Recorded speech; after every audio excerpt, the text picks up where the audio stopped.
예, 안녕하십니까. 배성민입니다.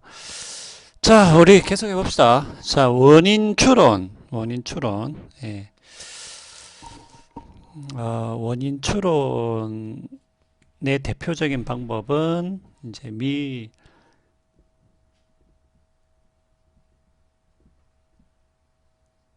방법이죠. 예, 그래서 일치, 차이, 이거는 뭐 두 개 합친 거죠, 그냥 이제. 그 다음에 공변, 그 다음에 그 레지듀는 이게 이제 그 제가 내준 이제 여러분들 파일을 보시면은 이제 잉여라고 되어 있죠. 예. 이게 일종의 원인 추론인데,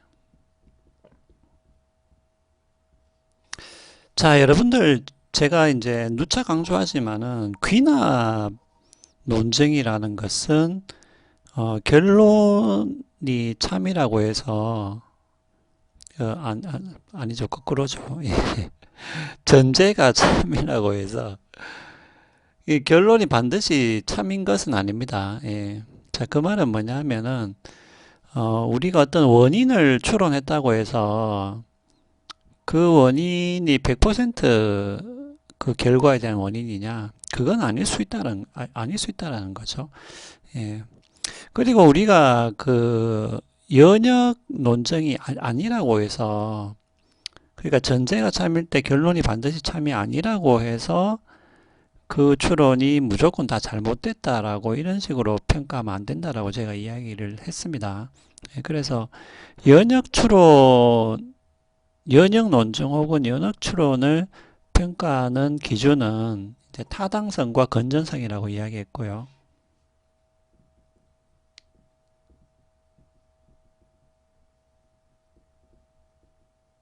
건전성.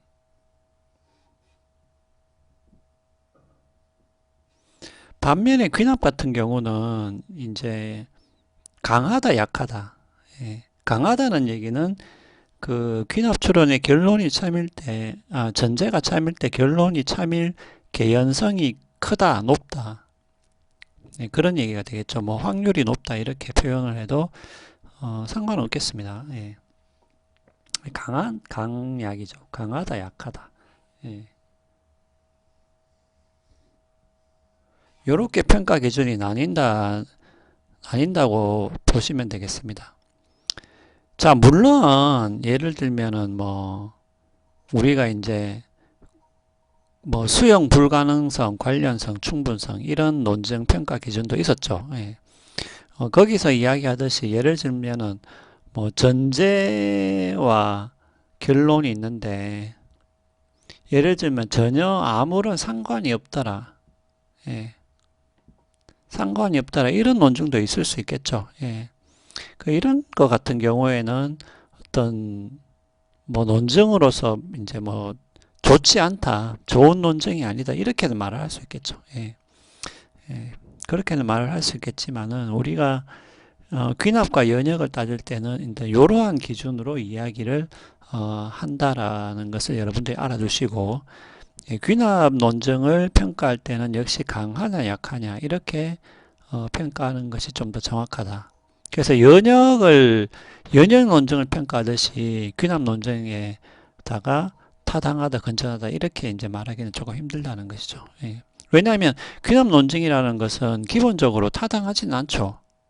그러니까 굳이 그렇게 이야기한다면 왜냐하면은 결론이 반드시 참인 것은 아니기 때문에 예, 전제가 참이라고 해서 결론이 반드시 참인 것은 아니기 때문에 그런 의미에서는 귀납 논증이라는 것은 타당하지는 않은 논증이라고 말을 할 수는 있겠습니다. 예. 자, 그래서 이제 여러분들이 그런 부분을 좀 헷갈리지 마시고 예, 논증 평가를 할 때 그렇게 평가를 하면 되겠습니다. 물론 약간 이제 모호한 부분은 있죠. 예, 왜냐하면은 귀납 논증 같은 경우에 그 어떤 약하다, 그 약하다라고 했을 때는 결국 이제 전제가 참일 때 결론이 참일 개연성이 이제 약하다는 뜻인데 이 약한 정도가 이제 도대체 어디까지 약해야지만이 이렇게 상관이 없는 혹은 이제 관련성이 없다라고 말할 수 있느냐. 뭐 굳이 이렇게 또 날카롭게 질문을 할 수는 있겠죠. 물론 이제 그 약한 정도를 어떤 수치로 나타내서 이 수치 이하는 관련성이 없고 이 수치 뭐 이상은 관련성이 있고 뭐 그런 식의 기준이 수치적인 기준이 있는 것은 물론 아니겠습니다. 아니지만은 우리가 이것은 뭐 딱 확실하게 그렇게 수치라든지 어떤 누구나 동의할 만한 그러한 기준은 없습니다만은 우리가 어느 정도 약한 귀납 논증이다라고 말할 수 있는 것하고 아예 관련이 없다, 상관이 없다라고 말할 수 있는 것하고는 우리가 구분할 수 있겠죠. 예. 우리가 정확한 어떤 그런 선을 제시는 하지 못한다 할지라도 각각의 논증을 우리가 보고 평가할 때는 예, 그래서 그것은 뭐 그렇게 큰 문제는 되지는 않겠습니다. 자, 그래서 그럼 뭐 어떤 게 현역이고 어떤 게 귀납이냐 이렇게 굳이 묻는다면은 여러분들 이거는 너무 고민할 필요가 없이 귀납 논증이라는 것은 제가 이야기했죠. 그 몇 가지 종류 5가지나 6가지 종류 뭐 유비 논증이라든지 뭐 일반화라든지 이런 인과추론 뭐 최선의 설명을 위한 그러니까 최선의 설명을 위한 추론이죠. 예, 최선의 설명을 위한 추론. 그 정도가 귀납으로 이제 보시면 되겠습니다. 그러니까 그런 종류들을 일반적으로 귀납 논증이라고 하고 그런 것들을 귀납으로 여러분들이 그냥 분류를 하시면 돼요. 시험 칠 때는 고민할 필요 없이. 네. 그 나머지는 뭡니까? 그냥 연역 논증이거나 뭐 연역 논증 중에서 뭐 타당하지 않는 논증 이렇게 분류를 하면 되겠죠.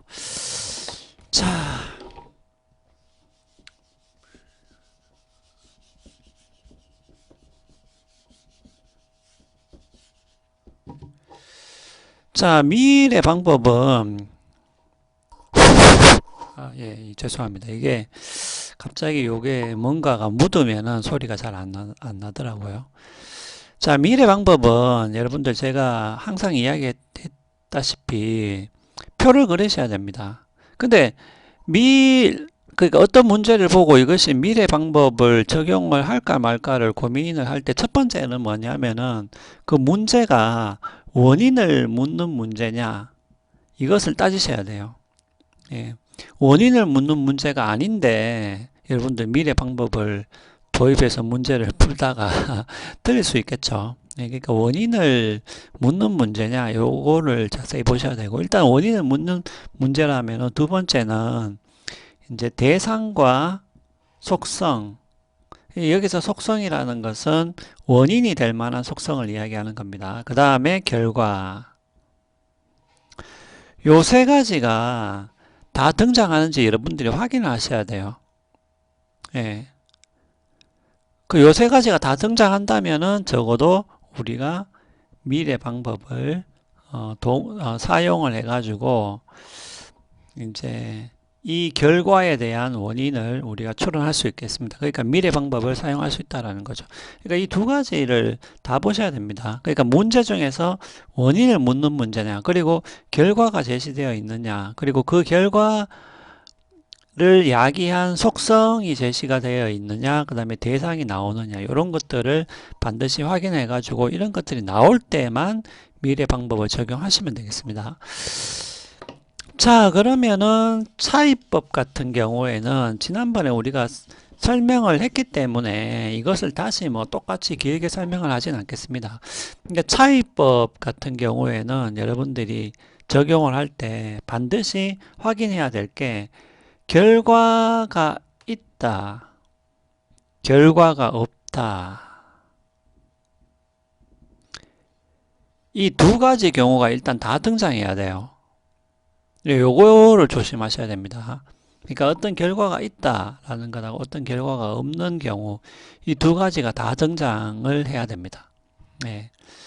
그래서 예를 들면 뭐 철수 영이 이렇게 있고요. 그 다음에 뭐 여기서는 식중독이다. 그 다음에 여기는 식중독이 없다, 있다. 그러니까 결과가 한쪽은 있고 한쪽은 없죠. 예, 아이고 이거 잘려버렸네요. 좀 위로 써야 되겠네.